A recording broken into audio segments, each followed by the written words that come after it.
महाशिवरात्रि का पावन पर्व कल है।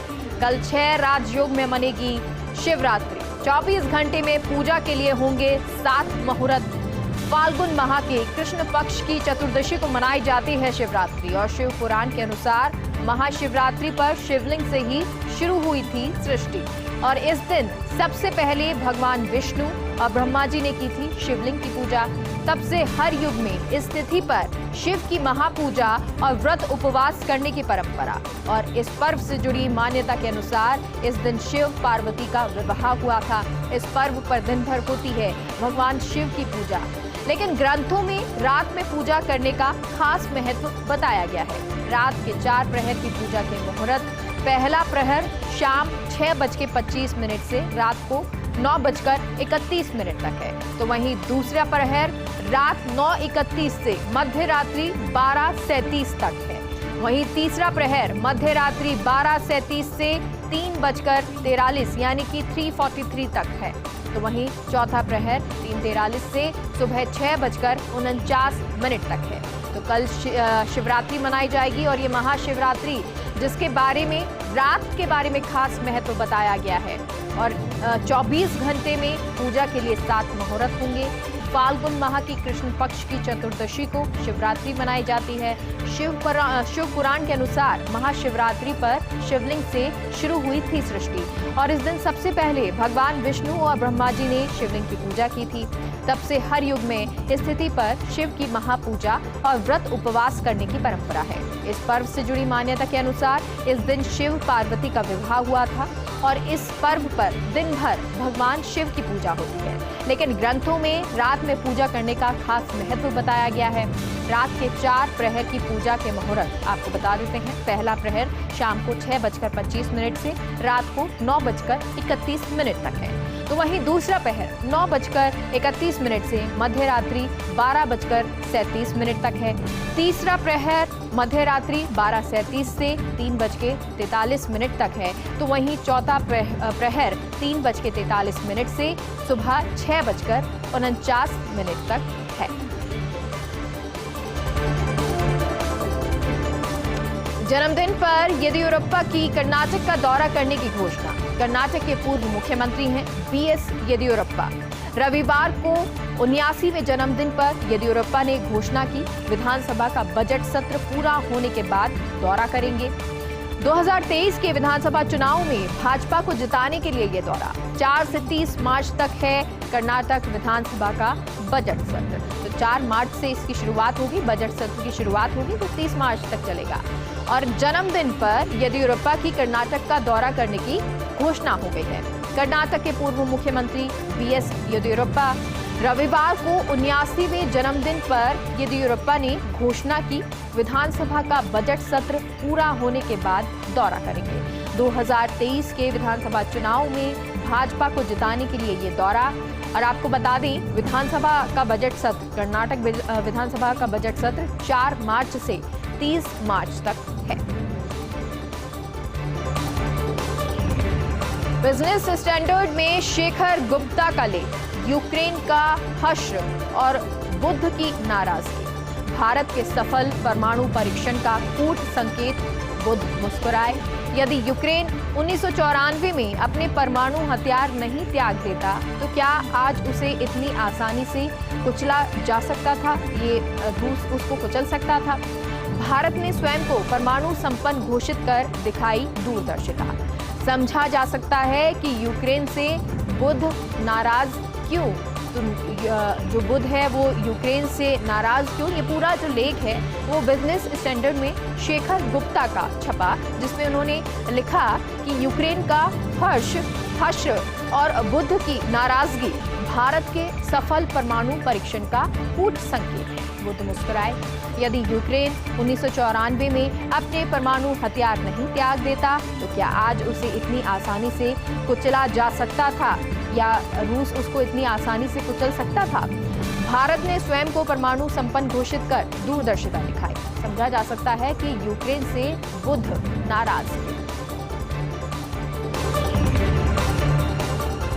टीओआई का संपादकीय मणिपुर वोट्स टुडे, कभी उग्रवाद से पीड़ित मणिपुर में दिखने लगा है स्थायित्व। पहली बार भाजपा की सरकार ने पूरा किया 5 वर्ष का कार्यकाल। इम्फाल घाटी, मेतई, बहुल, पहाड़ी जिलों में नगा, कुकी का दबदबा। घुसपैठिए उग्रवादी भी सक्रिय, राजनीति में बंदूकों का इस्तेमाल, फिर भी शांतिपूर्ण रहा मुख्यमंत्री एन बीरेंद्र सिंह का कार्यकाल। भाजपा ने कांग्रेस विधायकों के दल बदल से सरकार बनाई। नेशनल पीपुल्स पार्टी, नगा पीपुल्स फ्रंट सरकार में शामिल और इस बार सभी 60 विधानसभा सीटों पर चुनाव लड़ रही है भाजपा। 10 सीटों पर एनपीएफ, 38 सीटों पर एनपीपी के उम्मीदवार हैं। तो भाजपा का गठबंधन टूटने से कांग्रेस को फायदे की उम्मीद है, क्योंकि मणिपुर में आज चुनाव और उसको देखते हुए ये संपादकीय टाइम्स ऑफ इंडिया में ये संपादकीय जिसमें लिखा है मणिपुर वोट्स टुडे। कभी उग्रवाद से पीड़ित मणिपुर में दिखने लगा है स्थायित्व। पहली बार भाजपा की सरकार ने पूरा किया 5 वर्ष का कार्यकाल। इम्फाल घाटी, मेतई, बहुल, पहाड़ी जिलों में नगा, कुकी का दबदबा। घुसपैठिए उग्रवादी भी सक्रिय, राजनीति में बंदूकों का इस्तेमाल, फिर भी शांतिपूर्ण रहा मुख्यमंत्री एन बीरेंद्र सिंह का कार्यकाल। भाजपा ने कांग्रेस विधायकों के दल बदल से बनाई सरकार। नेशनल पीपुल्स पार्टी, नगा पीपुल्स फ्रंट सरकार में शामिल है और इस बार सभी 60 विधानसभा सीटों पर चुनाव लड़ रही है भाजपा। 10 सीटों पर एनपीएफ, 38 सीटों पर एनपीपी के उम्मीदवार हैं। भाजपा का गठबंधन टूटने से कांग्रेस को फायदे की उम्मीद है।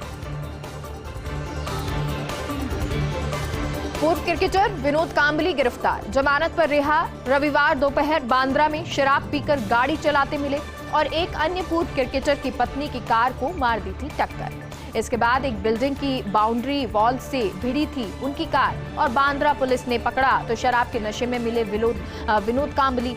कार की टक्कर में कोई घायल नहीं, इसलिए जमानत पर रिहा हो गए। तो ये जो पूर्व क्रिकेटर हैं विनोद कांबली, वो गिरफ्तार थे, जमानत पर रिहा हो गए। रविवार दोपहर बांद्रा में शराब पीकर गाड़ी चलाते मिले थे और उन्होंने एक अन्य पूर्व क्रिकेटर की पत्नी की कार को टक्कर मार दी थी। अब इसके बाद एक बिल्डिंग की बाउंड्री वॉल से भिड़ा दी थी इस कार को। तो बांद्रा पुलिस ने पकड़ा तो शराब के नशे में विनोद कांबली मिले और कार की टक्कर में कोई घायल नहीं हुआ, इसलिए जमानत पर रिहा हो गए। यूक्रेन के राष्ट्रपति जेलेंस्की का बड़ा बयान। जेलेंस्की ने नई सेना बनाने का ऐलान किया है। जेलेंस्की ने अंतर्राष्ट्रीय सेना बनाने का ऐलान किया और कहा, रूस के खिलाफ लड़ाई में लोग जुड़ना चाहते हैं। दुनिया भर के हजारों लोगों से अपील की जेलेंस्की ने। विश्व सुरक्षा को पुतिन से बचाना चाहते हैं। तो जेलेंस्की ने ये ऐलान किया है, उन्होंने बड़ा बयान दिया है और उन्होंने कहा है नई सेना बनाना है, यानी कि नई सेना बनाने के लिए उन्होंने ऐलान किया है। जेलेंस्की ने अंतर्राष्ट्रीय सेना बनाने का ऐलान किया है और कहा, रूस के खिलाफ लड़ाई में लोग जुड़ना चाहते हैं। दुनिया भर के हजारों लोगों से अपील की जेलेंस्की ने। विश्व सुरक्षा को पुतिन से बचाना चाहते हैं।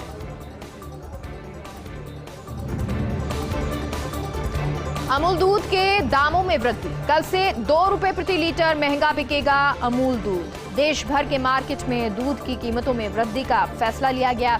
अमूल ताजा का 500 मिलीलीटर का पैक मिलेगा 24 रुपए में। अमूल शक्ति का 500 मिलीलीटर का पैक मिलेगा 27 रुपए में। अमूल गोल्ड का 500 मिलीलीटर का के लिए चुकाने होंगे 30 रुपए। तो ये आपको रेट लिस्ट भी बता रहे हैं। साथ ही साथ ये बड़ी खबर है क्योंकि अमूल दूध के दामों में वृद्धि हो गई है। कल से 2 रुपए प्रति लीटर महंगा बिकेगा अमूल दूध। देश भर के मार्केट में दूध की कीमतों में वृद्धि का फैसला लिया गया है। तो अमूल ताजा का 500 मिलीलीटर का पैक अब आपको 24 रुपए में मिलेगा। तो वहीं अमूल शक्ति का 500 मिलीलीटर का पैक 27 रुपए में मिलेगा और अमूल गोल्ड का 500 मिलीलीटर के लिए आपको 30 रुपए चुकाने होंगे क्योंकि 2 रुपए की इसमें वृद्धि हुई है। तो यानी पहले 28 रुपए का मिलता था, अब 30 रुपए का मिलने लगेगा। वहीं अगर अमूल शक्ति की बात करें तो वो 27 रुपए का मिलेगा 500 मिलीलीटर। यूक्रेन में बर्बाद हो गया दुनिया का सबसे बड़ा विमान। दुनिया का सबसे लंबा कार्गो प्लेन एंटोनोव AN 225 यानी 225 नष्ट हो गया है। यूक्रेन में रूसी सेना के अटैक में ये बर्बाद हो गया। यूक्रेन की राजधानी कीव के पास एक एयरफील्ड में पार्क था ये विमान और यूक्रेन के अधिकारियों ने कहा विमान की कराएंगे मरम्मत। $3 अरब के खर्च से 5 साल में फिर तैयार होगा। यूक्रेन के बर्बाद हुए विराट विमान का नाम है मरिया। मरिया का यूक्रेनी भाषा का मतलब होता है सपना।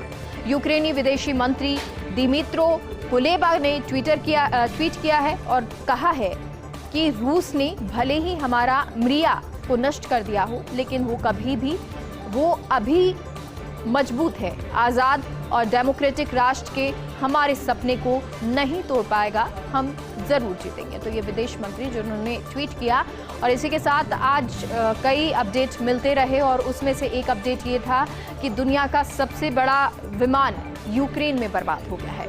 दुनिया का सबसे लंबा कार्गो प्लेन एंटोनोव AN 225 नष्ट हो गया। यूक्रेन में रूसी सेना के अटैक में ये बर्बाद हो गया है।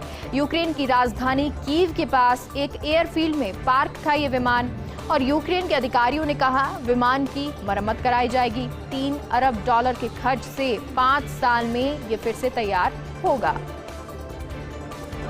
क्या अब छिड़ जाएगी परमाणु जंग? क्या फिर इतिहास दोहराएगा खुद को? रूस के कदमों से पूरी दुनिया में हड़कंप है। रूस ने कल ही दिए थे संकेत, नाटो देशों को दी थी न्यूक्लियर हमले की चेतावनी, और आज रूस का परमाणु दस्ता आया अलर्ट मोड पर। न्यूक्लियर ट्रायड ने शुरू किया युद्धाभ्यास। रूस के एजेंसी के हवाले से ये बड़ी खबर है। रूसी न्यूक्लियर ट्रायड को अलर्ट पर रखा गया है। पुतिन को रूस के रक्षा मंत्री ने जानकारी दी, कहा जल थल नभ से परमाणु हथियार तैयार। अब इसे डेवलपमेंट के बाद थमी सभी की सांसें, क्योंकि जिस तरह का ये डेवलपमेंट हुआ है, क्योंकि अभी तक मिसाइलों से अटैक किया जा रहा था, ट्रूप्स आ रहे थे, लेकिन अब जब ये परमाणु हथियार तैयार है ऐसा कहा जा रहा है, तो पूरे विश्व की इस पर नज़र है और सबकी सांसें थमी हुई हैं, डर है, और पूरी दुनिया में लोगों के जहन में सिर्फ एक ही सवाल है, क्या फिर हिरोशिमा नागासाकी बनने की तैयारी में है?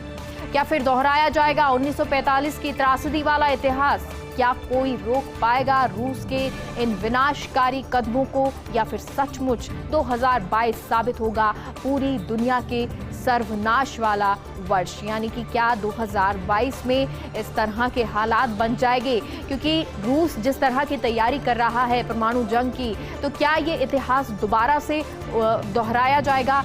रूस के कदमों से पूरी दुनिया में हड़कंप है। रूस ने कल ही इसके संकेत भी दे दिए थे। डेरा सच्चा सौदा प्रमुख वापस पहुंचा सुनारिया जेल। तो डेरा सच्चा सौदा प्रमुख वापस सुनारिया जेल पहुंच गया है।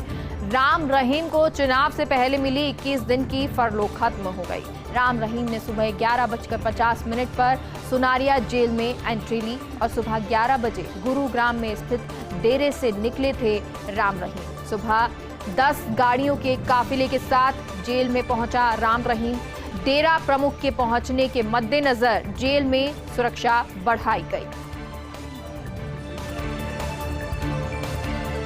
बिहार में नीतीश सरकार का शराबबंदी के बीच बड़ा फैसला। अब बिहार में शराब पीने पर नहीं होगी जेल, लेकिन बदले में शराब माफियाओं को देनी होगी जानकारी पर अगर शराब माफिया की होती है गिरफ्तारी, तो शराब पीने वाले को नहीं जाना होगा जेल। बिहार में अप्रैल 2016 के बाद लागू हुई थी शराबबंदी, और जनवरी से अक्टूबर 2021 तक 49,900 लोगों की ही गिरफ्तारी हो चुकी है। यानी कि 49,000 के करीब ऐसे लोग जिनकी गिरफ्तारी हो चुकी है।